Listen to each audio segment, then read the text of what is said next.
अस्सलाम वालेकुम दोस्तों, कैसे हैं आप? उम्मीद है खैरियत से होंगे। काफ़ी दिनों बाद एक नए व्लॉग में मैं हाजिर हूँ और आपको एक जगह, ऐसी जगह लाया हूँ। ये नाज़िमाबाद में एक जगह है, इम्तियाज़ सुपर मार्केट, आपने देखा ही होगा नाज़िमाबाद में। उसके पास ये एक सोसाइटी है, हीमोफीलिया वेलफेयर सोसाइटी, और उसका ये ट्रीटमेंट सेंटर है। अच्छा, मैं आपको बता दूं कि ये जो है कोई अस्पताल नहीं है प्रॉपर, और कोई सरकारी अस्पताल भी नहीं है।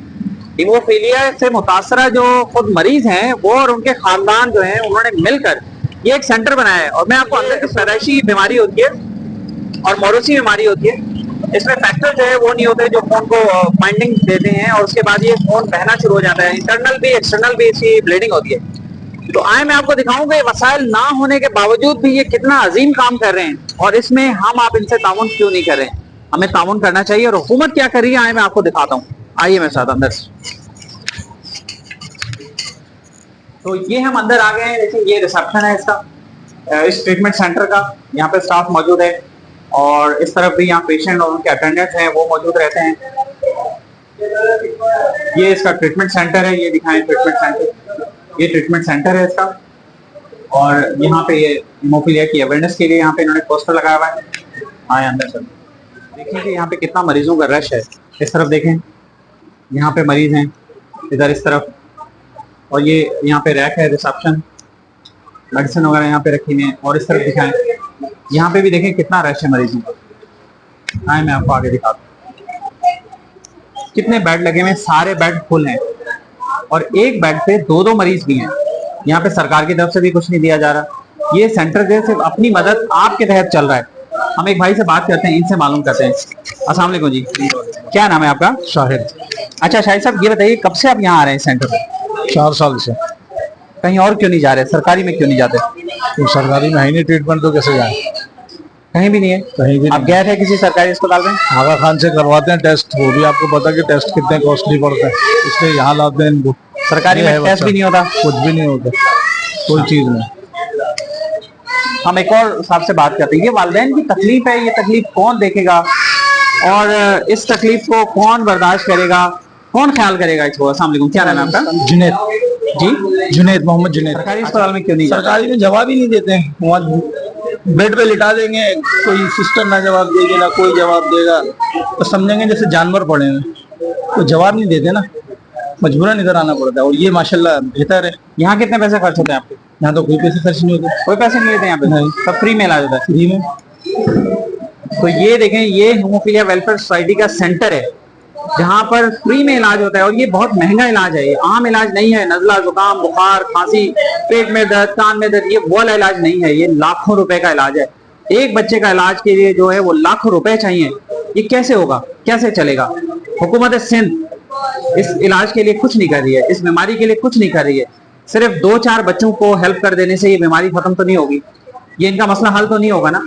ये खवातीन की साइड पर है, यहाँ पे बच्चियां हैं, और बस मैं आपको बता रहा हूँ, दिखाना नहीं चाह रहे। और इस तरफ जो है ना वो पेशेंट हैं सारे।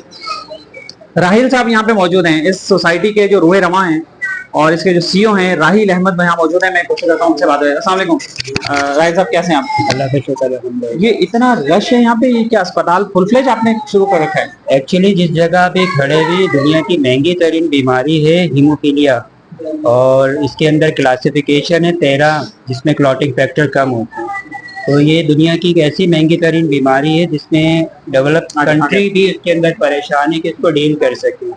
और ये इस वक्त पाकिस्तान का एक स्पेसिफिक वाहिद इदारा है जो हीमोफीलिया को डील कर रहा है। ये स्पेसिफिक हीमोफीलिया का एक पाकिस्तान में वाहिद इदारा है जहाँ टोटल जो सारा सर्विसेज फैसिलिटीज़ हैं, जो चैलेंजेस हैं, वो डील होते हैं एक अंडर द वन रूफ। और ये इदारा खुद हीमोफीलिया पेशेंट पेरेंट्स ने बनाया हुआ है, इसलिए कि पब्लिक सेक्टर में हीमोफीलिया जो है वो अब तक हेल्थ डिपार्टमेंट में, चाहे वो फेडरल लेवल हो चाहे वो प्रोविंशियल लेवल हो, उसमें ऑर्फन डिजीज है। मतलब दीगर बीमारियों की तरह हीमोफीलिया को किसी भी पब्लिक हॉस्पिटल में, गवर्नमेंट हॉस्पिटल में ट्रीट नहीं किया किसी सरकारी अस्पताल में ना इलाज है इसका, ना दवाई है। दवाई पाकिस्तान में कोई भी haemophilia treatment centre public sector में मौजूद नहीं है। सिंध की क्या सूरत है? हम सिंध अच्छा, सिंध में जो पहला एक इनिशिएटिव सिंध गवर्नमेंट ने लिया, जो हमारे अभी सीएम साहब हैं, उन्होंने अपने पहले टेन्योर के अंदर, और जो मिनिस्टर ऑफ हेल्थ हैं मैडम अज़रा पेचे, उन्होंने अपने पहले टेन्योर के अंदर 6 बच्चों को इनरोल किया है 1200 पेशेंट में से। और ये 6 बच्चे सिर्फ 6 साल के हैं। तो उन्होंने अपनी इन बच्चों के लिए मेडिसिन की ग्रांट अप्रूव की थी और अभी हमने उनको समरी दी भी है। 1 साल हो गया इस समरी को दिए हुए, जिसमें 50 बच्चों की रिक्वेस्ट की थी कि 1200 पेशेंट हम डील कर रहे हैं, रोजाना 70 पेशेंट आ रहे हैं। एटलीस्ट ये तो गवर्नमेंट ऐसा लग रहा है खुदा जैसे कोई ट्रॉमा सेंटर हो, मतलब यहाँ इतना रश यहाँ पे। बेसिकली हीमोफीलिया खुद एक ट्रॉमा डिजीज है, क्योंकि एक ब्लीडिंग डिसऑर्डर है, इसमें ब्लड निकलता है। तो आपको पता है कि इंसान के जिस्म में कितना खून होता है, तो इसको फौरी मैनेजमेंट और केयर चाहिए होती है इस बीमारी को। अनफॉर्चुनेट ना फलाई इदारे इस पे काम कर रहे हैं, ना जो बड़ी भी एनजीओ हैं फ्लाइदर है वो भी इस पे कुछ नहीं करते। आप हीमोफीलिया सेंटर मुझे किसी जगह ढूंढ के दिखा दें, जितनी भी बड़ी एनजीओज हैं, तो हम पेशेंट अपना ये सेंटर बंद कर दें। ब्लड डिजीज पे तो कहते हैं बहुत सारे लोग काम कर रहे हैं, देखिए हीमोफीलिया के मरीजों को नहीं देते वो। ब्लड डिजीज जिस तरह आज आप यहाँ आए, इसी तरह आप किसी इदारे में जाएं जिनको पब्लिक जो है पाकिस्तानी कौम ज़कात फंड सब देती है, इस काम के लिए देती है कि वो हेल्थ सेक्टर में कंट्रीब्यूट करें। आप मुझे किसी भी एनजीओ में जाएं, जितने भी नामवर इदारे हैं, वहाँ ऐसा हीमोफीलिया सेंटर दिखा दें। तो हम पेशेंट पेरेंट्स इतनी एफर्ट क्यों करें? गवर्नमेंट जो है वो 4, 5 या 6 बच्चों को कितना मदद करती है? देखिए गवर्नमेंट ने अभी इनिशियली, वो भी सिर्फ सिंध गवर्नमेंट की, प्रोविंशियल गवर्नमेंट ने, जबकि काम ये फेडरल लेवल पे होना चाहिए। ये एक मौरूसी मर्ज है जो कि तेजी से बढ़ रहा है पाकिस्तान। हेल्थ सेक्टर में ये बीमारी लावारिस मर्ज है और फलाई निज़ाम के अंदर इससे लोग खाना तो खिला देते हैं, लोग बकरे तो काट देते हैं, पर इस बीमारी पे काम नहीं कर रहे, तो फिर हम मरीज खुद बचे। तो हमने जो अपनी हीमोफीलिया वेलफेयर सोसाइटी, अब वेलफेयर सोसाइटी का मतलब एक खानदान होता है, तो हम जितने भी मरीज, अपनी मदद आपके तहत हमने ये निज़ाम बनाया और इस निज़ाम को हम चला रहे अपने पॉकेट से। क्या अपील करना चाहेंगे? देखिए अपील नहीं है, रिस्पॉन्सिबिलिटी है। अपील तो वहाँ की जाती है कि आप कोई फरमाइश कर रहे हैं। हम ये कह रहे हैं कि ये रिस्पॉन्सिबिलिटी है स्टेट की, फिलैंथ्रोपिस्ट की, कि ये जो बच्चे हैं ये पाकिस्तानी कौम के हैं।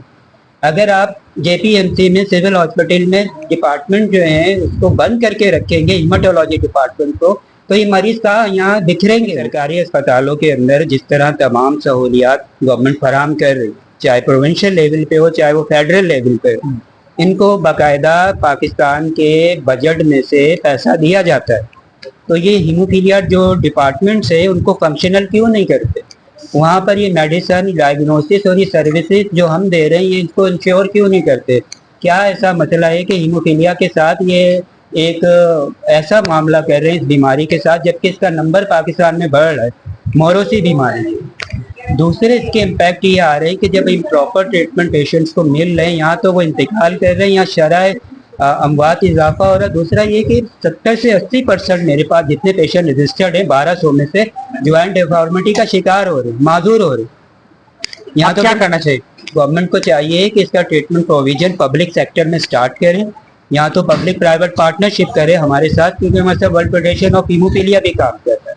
अब वर्ल्ड फेडरेशन हीमोफीलिया जो है वो एक इमदादी आपको सपोर्ट देता है इंजेक्शन की मद में, वो पूरी डेवलपिंग कंट्री में देता है, इंडिया में, बांग्लादेश में, सब में। पर इमदाद जो होती है वो आपकी रिक्वायरमेंट पूरी नहीं करती।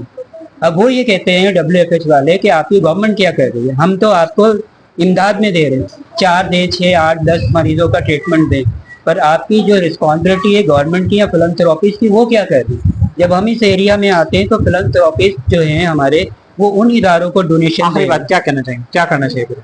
हमें चाहिए ट्रीटमेंट प्रोविजन, इस बीमारी की एक रिस्पेक्ट। जैसे हमने ये इदारा बनाया, ऐसे ही तमाम डिस्ट्रिक्ट के अंदर इदारे फंक्शनल हों, ताकि बीमारी की मैनेजमेंट और प्रिवेंशन पे काम किया जाए, मरीज आने वाले मरीजों को ट्रीट किया जाए, रोका जाए। इसके लिए ज़रूरी है कि गवर्नमेंट जो है वो पब्लिक प्राइवेट पार्टनरशिप करे उस निज़ाम के साथ जो ऑलरेडी फंक्शनल है, और अपने निज़ाम को फंक्शनैलिटी लेके आए, तब ये जाके बीमारी रिस्पेक्ट मिलेगी डिस्ट्रिक्ट और डिवीजन लेवल पे, और मरीजों को और उनके माँ बाप को सुकून मिले। ये भी एक बच्चा है जो हीमोफीलिया से मुतासर है। आप करीब दिखाएं जरा आके, ये देखें इनके घुटने, ये इंटरनल ब्लीडिंग है। इंटरनल ब्लीडिंग की वजह से इसके घुटने इतने सूजे हुए हैं बच्चे के।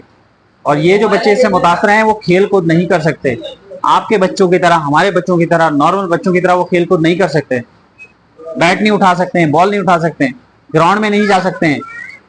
इनके वालिद साहब हमारे साथ मौजूद हैं, हम उनसे पूछते हैं। जी आप क्या कहना चाहेंगे? मेरी ये दरख्वास्त है गवर्नमेंट ऑफ पाकिस्तान से, गवर्नमेंट ऑफ सिंध के खुदा के लिए, और जितने भी डोनर आते पाकिस्तान के बड़े बड़े डोनर जो मीडिया पे आके अपनी मार्केटिंग करते हैं खुदा के लिए। ऐसे ये हीमोफीलिया जैसे कई ऐसे इदारे हैं, खास करके हीमोफीलिया गुमनाम इदारे हैं, जो एक पेशेंट पे लाखों रुपया खर्च आ रहा है और कोई इस तरफ सिर्फ इसलिए नहीं आ रहा है कि कॉस्टली है। और ये इस अगर कॉस्टली है तो क्या again we are not Pakistani, ये हमारा कसूर सिर्फ इसीलिए कि ये बच्चा पाकिस्तान में पैदा हुआ। अगर ये किसी और कंट्री में होता तो इसकी ट्रीटमेंट होती, कॉस्टली है तो कहीं नहीं। और ये जितने भी सरकारी हॉस्पिटल है, सरकारी में कोई भी इसकी ट्रीटमेंट नहीं है। जब भी कोई चोट लगती है इंटीरियर में, बलूचिस्तान से सारे इंटीरियर में, इंटीरियर से का हो, नौशहर फिरोज का हो, और जब भी कोई इस तरह का मसला होता है तो बच्चे ब्लीडिंग के साथ वो इधर आके यहाँ कराची में आके इधर हीमोफीलिया वेलफेयर सेंटर कराची में आके ये करते हैं। मैं इनको दुआ देता हूँ कि इस इदारे को और जितने भी डोनर हजरात हैं, स्पेशली मैं गवर्नमेंट ऑफ सिंध से रिक्वेस्ट कर रहा हूँ कि खुदा के लिए इस तरफ ध्यान दें। ये बच्चे पाकिस्तान के हैं, पाकिस्तान के मेहमान हैं, अगर इन पे ध्यान नहीं देंगे तो ये बेचारे एक ऐसा से कमतरी में चले जाएंगे। तो ये एक बहुत बड़ा है, ये भी एक माशी या माशी एक और जानबूझ के कत्ल है किसी का, किसी के एहसासों को मारना, उनको खत्म करना, उनको ट्रीटमेंट्स नहीं न देना भी ये एक बड़ा एक जुल्म है। ये अगर सेंटर पे आपको इलाज नहीं मिल रहा होता, खुदा ना खास्ता अगर इलाज ना मिलता तो सर जी अब उसका रिजल्ट तो बस अल्लाह ही जानता है। वो जो हम सोचते हैं, जो इसके रिपरकशंस हैं, अगर इलाज ना मिलता सही नमूने, यहाँ पे जिस तरह हम आ रहे हैं लाखों रुपए का इलाज में फ्री ऑफ कॉस्ट मिल रहा है, तो बस अल्लाह ही खैर करे। इसका मैं जो जवाब आते हैं वो नहीं बता सकता कि इसके क्या होता। हमारे बच्चे आज थोड़ा सा साथ बैठ रहे हैं, खेल रहे हैं, वो इस तरह आम बच्चों की तरह नहीं बन पाती बिकॉज ऑफ दिस सेंटर कि हम आते हैं यहाँ ट्रीटमेंट अल्हम्दुलिल्लाह कॉस्ट लाखों रुपए की फ्री ऑफ कास्ट मिल रही है। और ये बच्चे हम जब इनको देखते हैं अल्हम्दुलिल्लाह एक सुकून सा मिलता है, राहत मिलती है। तो ये मेरी इल्तिजा है डोनर हजरात से, जितने भी बड़े बड़े डोनर हजरात, खुदा के लिए इधर भी आए, इधर भी देखें। और ये एक बहुत बड़ा एक सदके जारिया है, ये जो इसमें आप आएंगे देखें ये सेंटर किस तरह काम कर रहा है। कि एक ये जो सेंटर ये काम कर रहा है across language, across creed, caste, religion, हर चीज से बालातर होकर ये सबकी खिदमत कर रहा है। इस खुदा इस तरह भी ध्यान दें। आप भी कुछ कंट्रीब्यूट कर सकते हैं तो हीमोफीलिया वेलफेयर सोसाइटी के लिए करें, उसके ट्रीटमेंट सेंटर के लिए करें, हीमोफीलिया से मुतासर इन बच्चों के लिए करें। इनका इलाज कैसे होगा, इनके वालिदैन कैसे कर रहे हैं। अगर यहाँ पे ये सेंटर ना हो, खुदा ना खास्ता, और यहाँ पे सहूलत ना मिले तो लोगों के घर भी बिक जाए तब भी इसका इलाज होना मुमकिन नहीं है।